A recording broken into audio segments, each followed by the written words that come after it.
PSDB, encabeçando aí a sua candidatura a prefeito. E eu peço licença à presidente, doutora Heloísa Serri, para a quebra do protocolo, onde nós fazemos questão que o nosso candidato a prefeito, Marquinhos, carinhosamente chamado pela população, possa encerrar para nós a nossa união.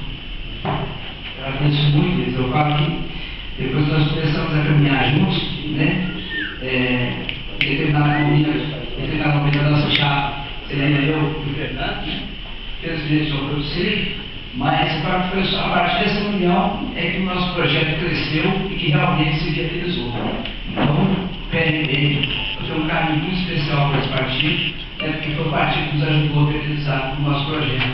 Hoje está mais robusto, né? A gente deu uma possibilidade de êxito, outros vieram somar conosco, mas o PRB é fundamental nessa caminhada. Então, com muito orgulho, viu? Obrigado. Fernando, doutor Heloísa, Bernardo, todos vocês aqui.